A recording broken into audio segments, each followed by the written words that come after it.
आप देख रहे हैं देश का पॉलिटिकल शो। बात जरा विपक्ष के इंडिया गठबंधन की अब कर लेते हैं, जिसमें अब सबसे बड़ा पेच जो फंसा हुआ है वो सीट शेयरिंग को लेकर है। कैसे होगी सीट शेयरिंग? कल दिल्ली में गठबंधन की बैठक हुई, उसमें सीट शेयरिंग जल्द से जल्द करने पर सहमति बनी है, लेकिन जमीन पर क्या ये इतना आसान होगा? यही वो सवाल है जो लगातार इंडिया गठबंधन के लिए सबसे मुश्किल सवाल बना हुआ है। सभी लोग मिलकर काम करेंगे और सीट शेयरिंग का भी हम मिलके पहले जिस स्टेट में हमारे लोग हैं, पहले वो लोग वहाँ पर एक दूसरे से समझौता करेंगे। कहीं दिक्कत है, इंडिया गठबंधन के नेता लोग हैं, उसको वो डिसाइड करेंगे। सभी दल बहुत जल्दी टिकट बांट करके मैदान में जाने के लिए तैयार है। बहुत जल्दी सीटें डिस्ट्रीब्यूट होंगी और हम सब लोग जनता के बीच में दिखाई देंगे। अभी शुरू होगा, कैंपेन भी शुरू होगा, सीट शेयरिंग भी होगी, सब होगा। Seat sharing with in 3 weeks at a state level should be ensured. ये तय कर लेना चाहिए, जल्दी हो जाएगी सब कुछ। अब तो फास्ट ट्रैक पे है। तो आइए अब इसी को लेकर चर्चा जरा करते हैं, और वो सवाल जो आपके सामने हम लेकर आने वाले हैं। पहले वो सवाल देख रहे हैं आप, सीट शेयरिंग उलझी कहानी, इंडिया में कौन देगा कुर्बानी? यही वो सबसे बड़ा सवाल है। और पहले मैं आपको लेकर चलती हूँ, हमारे सहयोगी आशीष कुमार सिंह इस वक्त हमारे साथ मौजूद हैं, और जरा उन्हीं से जान लेते हैं कि कुर्बानी तो देना जरूरी है, और ऐसे में बड़े भाई की भूमिका में इस इंडिया गठबंधन में कांग्रेस, तो सारा दारोमदार मुख्य तौर पर, मोटे तौर पर कांग्रेस पर आने वाला है। आशीष जी हाँ, बिल्कुल लार्जर तौर पे आप बिल्कुल ठीक कह रही हैं कि अगर हम व्यापक राष्ट्रीय स्तर पर देखें तो कांग्रेस अगुवा है, सबसे बड़ी पार्टी है, और उसे सबसे ज़्यादा अकोमोडेट करना पड़ेगा। पिछली बार जब बैठक हुई थी यही बात अखिलेश यादव ने कही थी, और कल की बैठक में इसी बात को रेखांकित किया तेजस्वी यादव ने, जिन्होंने कहा कि कांग्रेस सबसे बड़ी पार्टी है और उनको स्टेट्स में ज़्यादा से ज़्यादा लोगों को अकोमोडेट करना पड़ेगा।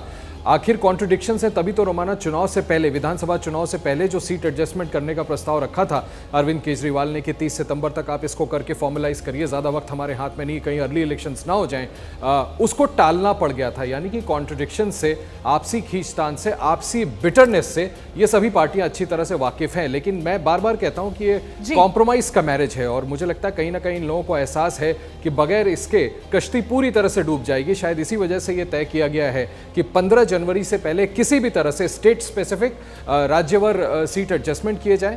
बहुत पेच फंसेंगे समाजवादी पार्टी, कांग्रेस, अगर बसपा को किसी तरह से लाने में कोई भी दल कामयाब होता है, कि समाजवादी पार्टी ने साफ कह दिया है कि किसी भी कीमत पर हम उनके साथ नहीं जाएंगे। पश्चिम बंगाल में राहुल गांधी चुनाव दर चुनाव तमाम अलग अलग राज्य हैं, और इन तमाम अलग अलग राज्यों के अंदर अलग अलग चुनौतियां हैं। फिलहाल आपको बहुत शुक्रिया आशीष कुमार सिंह। कुल मिलाकर 15 जनवरी वो तारीख है जो इंडिया गठबंधन की तरफ से खुद अपने लिए एक तरीके से सेट कर दी गई है। एक रिएक्शन यहाँ पर अक्कू जी से लेते हैं हम। सर, फिलहाल विपक्ष के सामने आपको लगता है कि इंडिया गठबंधन के सामने खासतौर से ये अस्तित्व की लड़ाई है, और ऐसे में बात बन जाएगी?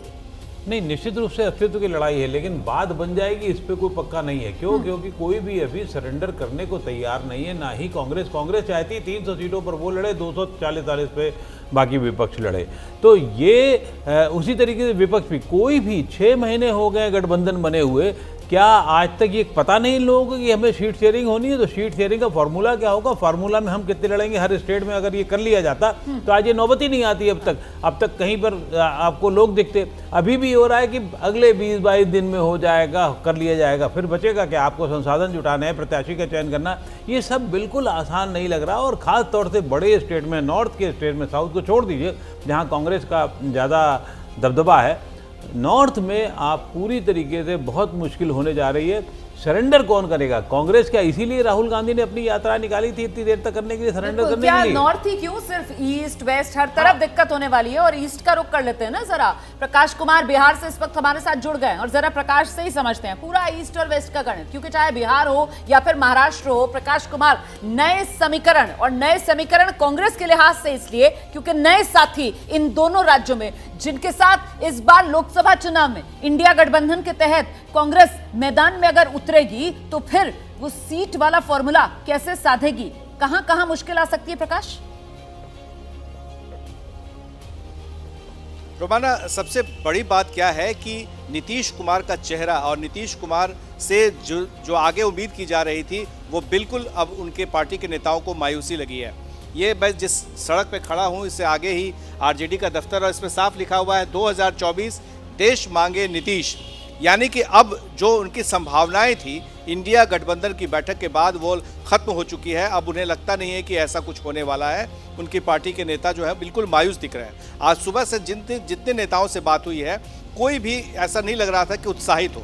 जहाँ तक सीट शेयरिंग की बात है तो ये बात तो ज़रूर है कि जैसे बिहार में पहले से ही महागठबंधन है, यहाँ कांग्रेस पार्टी, आरजेडी और जेडीयू और लेफ्ट पार्टीज़ हैं, तो सीटों के बंटवारे पर देखने में साफ साफ लगता है कि बहुत बड़ी बात नहीं होगी। लेकिन लोकसभा में कई ऐसे सीटें हैं जहां पर आरजेडी के उम्मीदवार थे पिछली बार वो हारे थे और जेडीयू के उम्मीदवार हैं। कई उम्मीदवार बदले जाएंगे। कौन सी सीट इसी वजह से तो मुश्किल आएगी ना, यही वो पेच है ना जो फंस रहे हैं। और इस वक्त क्या कह रहे हैं कांग्रेस अध्यक्ष मल्लिकार्जुन खड़गे, जरा सुनाते हैं। रूल्स ऐसा है कि जब सदन चलता है, when the house is running, they should not make any policy statement or anything. Major statement he should not make outside. But इसके धज्जे उड़ाए जा रहे रूल्स के, रेगुलेशन के। They are speaking outside. आज हमने लोकसभा में जो हमारे नेता थे पार्टी के, हम जो घटनाएं घटी है यहाँ पर उस पर बोलना चाहते थे, लेकिन हमसे भी पहले चेयरमैन साहब ने अपनी बात रखने की कोशिश की। यहाँ तक कि उन्होंने कहा कि मेरा जो अपमान हुआ है वो मेरे जाति और मेरे किसानों का अपमान हुआ। अरे चेयरमैन दूसरों को प्रोटेक्शन देना चाहिए।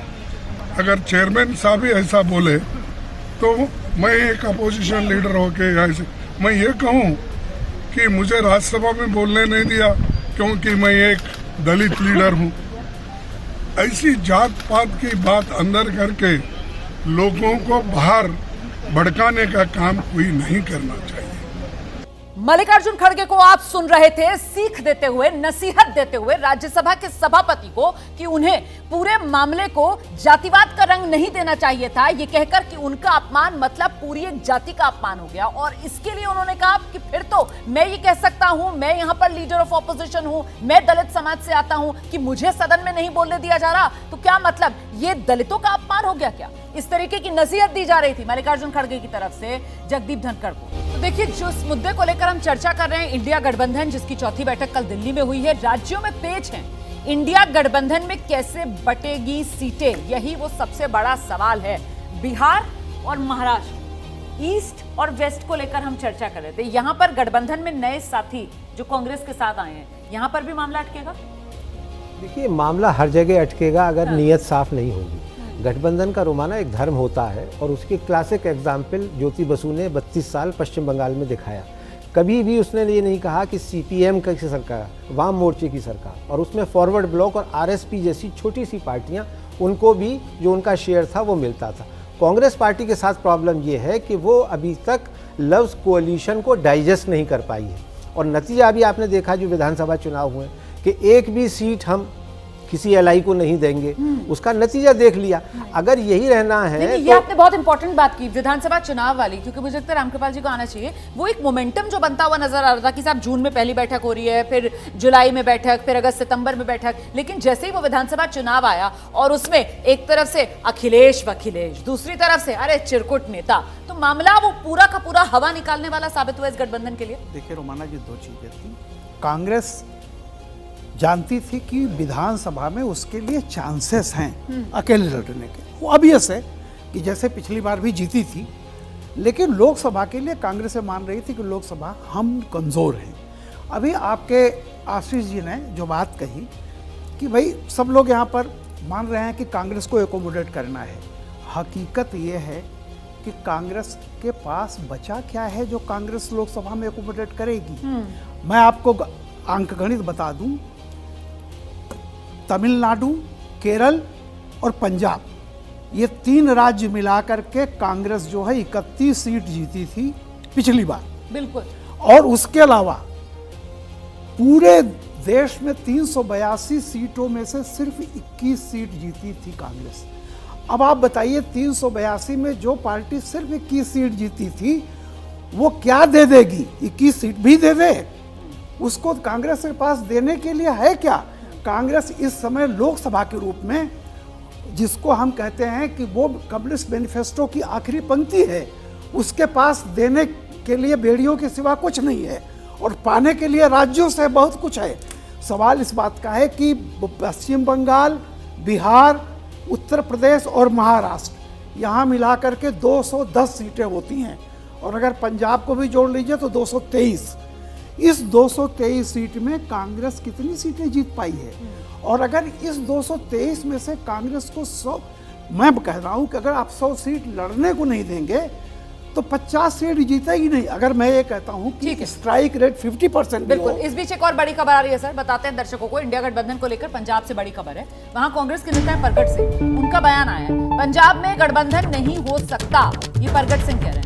मेरा स्टैंड पूरी तरह क्लियर है, ये प्रगट सिंह का कहना है। आपको बता दें, दिल्ली में कल विपक्षी दलों की बैठक हुई थी, जिसमें ये लगभग तय माना जा रहा है कि आने वाले 2024 के चुनाव के लिए कांग्रेस और आम आदमी पार्टी का गठबंधन हो जाएगा। लेकिन अब प्रगट सिंह का ये बयान, और इस बयान को आपको सुनने से पहले ये जानना जरूरी हो जाता है कि पंजाब की स्थिति क्या है। पंजाब में सत्ता आम आदमी पार्टी के पास और मुख्य विपक्षी दल पंजाब में कांग्रेस पार्टी। मतलब यहां पंजाब की स्थिति ये है कि यहां आर पार जो है वो आम आदमी पार्टी और कांग्रेस में ही है। सुनिए जरा। देखिए, देखो, अलायंस की बात कोई बुरी नहीं है, लेकिन जो पंजाब की पॉलिटिकल सिचुएशन है उसके हिसाब से पंजाब में एटलीस्ट अलायंस नहीं होना चाहिए। उसका कारण ये है कि जो मैंडेट पंजाब के लोगों ने दिया है वो है हमें ओपोजिशन का मैंडेट। और दूसरी बात, अगर इसको लॉजिकल देखना हो, क्योंकि बीजेपी चौथे नंबर की पार्टी है, अगर चौथे नंबर की पार्टी से पहले और दूसरे नंबर की पार्टी मिलकर लड़े तो उसमें कोई लॉजिक नहीं है। मेरा ख्याल है कि बहुत सी स्टेट्स में ऐसा हो रहा है कि जो लोकल उनकी पार्टी है वो कांग्रेस भी वहाँ लड़ रही है और वो लोकल भी लड़ रही है, और जो भी जीत के आएगा वो इंडिया ब्लॉक में ही कंट्रीब्यूट करेगा। और मेरा ख्याल है कि कांग्रेस को बिल्कुल पंजाब में अलायंस बिल्कुल नहीं करना चाहिए, इससे पार्टी का नुकसान भी होगा। तो प्रगट सिंह कांग्रेस के नेता को आप सुन रहे थे। मैं सीधे आपको ग्राउंड पर लेकर चलूंगी। हमारे सहयोगी सचिन इस वक्त मौजूद है हमारे साथ। सचिन, कुल मिलाकर पंजाब को लेकर प्रगट सिंह का जो एनालिसिस है, अगर उसी पर चर्चा की जाए तो उससे तो यही मैसेज जाता है कि साहब, अगर अभी की जो स्थिति है आम आदमी पार्टी वर्सेस कांग्रेस, ये है पंजाब का पॉलिटिकल लैंडस्केप, और इसमें अगर आम आदमी पार्टी और कांग्रेस एक साथ आ जाती है तो फिर तो आप थाली में सजाकर जो विपक्ष की स्पेस है वो बीजेपी और अकालियों को परोस रहे हैं। यही पॉलिटिकल मैसेजिंग यहां पर प्रगट सिंह की तरफ से की जा रही है।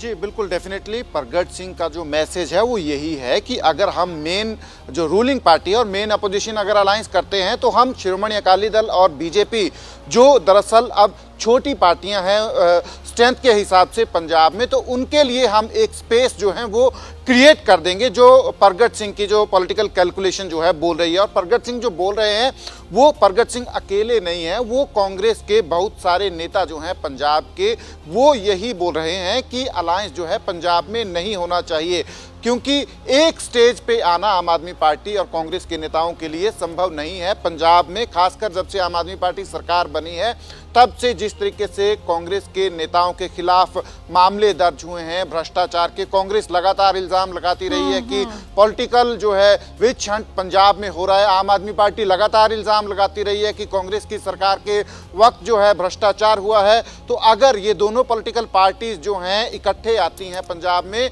तो क्या राजनीतिक मैसेज जो है, राजनीतिक संदेश जो है पंजाब के लोगों को जाएगा, ये प्रगट सिंह और उनकी सोच के जो लोग हैं कांग्रेस में ये साफ साफ जो है कह रहे हैं। और इनके बिल्कुल साथ सही कह रहे हैं आप। सुखजिंदर कुल सिंह मिलाकर वो रंधावा हैं, पॉलिटिकल फॉर्मर स्पेस डिप्टी विपक्ष सीएम, वाली वो भी थाल ये में बात- परोसकर बीजेपी और अकालियों को नहीं देनी चाहिए, ये एक मैसेजिंग। लेकिन सवाल यहां पर अब ये बड़ा हो जाता है कि साहब ये जो पॉलिटिकल एक्यूमन आप कह सकते हैं, अगर देखना चाहें इसको, तो दिखाया जा रहा है परगट सिंह की तरफ से। अगर इस पर कांग्रेस पार्टी आगे बढ़ जाती है तो फिर वो बिग मैसेज, वो बड़ा संदेश इस पूरे इंडिया गठबंधन को लेकर किया जाएगा, क्योंकि यहां लड़ाई तो बड़ी है और लड़ाई तो 24 के लिहाज से है ना।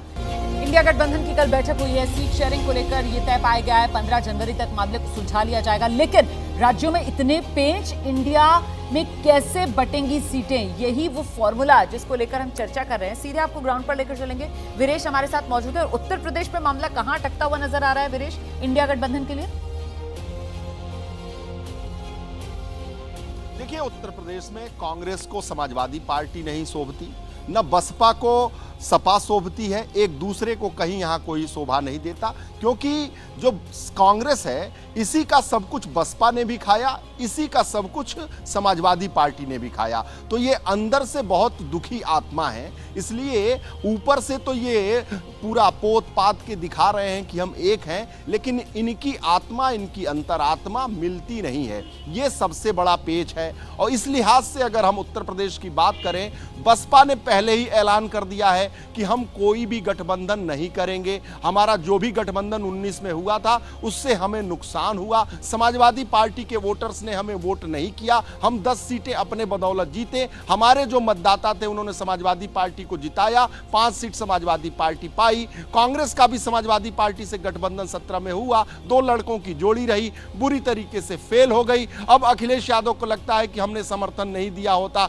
गठबंधन नहीं किया होता तो हम बेहतर स्थिति में होते। तो जब मन और आत्मा नहीं मिल रहा है, नीतीश कुमार और लालू यादव के दबाव में कोई गठबंधन होने जा रहा है, तो ये गठबंधन बेमेल खिचड़ी है। यहां तो अपने यूपी में कहा जाता है कि सैया हमहू राजकुमार, ये जो गठबंधन है यहां सभी राजकुमार बनना चाहते हैं। जिसने स्वयंवर की तैयारी की उसी दूल्हे नीतीश कुमार को बाहर कर दिया गया और अब नया दूल्हा प्रपोज कर दिया गया। देसी अंदाज में आपने उत्तर प्रदेश की जो स्थिति है इंडिया गठबंधन को लेकर वो बयां की है, बहुत शुक्रिया आपका वीरेश। मुझे लगता है जल्दी से जरा आना चाहिए अभिज्ञान जी को। ये यूपी के अंदर आपको क्या लग रहा है कि मामला कैसे सुलझेगा, क्योंकि हाथ जो है वो इस चक्कर में है कि किसी तरीके से हाथ ही साथ आ जाए, लेकिन समाजवादी पार्टी जो है वो बज़िद है कि नहीं, अगर बीएसपी को साथ ले लिया कांग्रेस ने फिर हमको तो आप अलग ही मानिए। देखिए, पहली बात यह है कि ये जो वीरेश साहब ने बढ़िया लाइन इस्तेमाल की, मन और दिल, तो राजनीति में ना कोई मन होता है ना कोई दिल होता है, सबसे अहम चीज होती है मौका परस्ती। अंग्रेजी में कहावत है,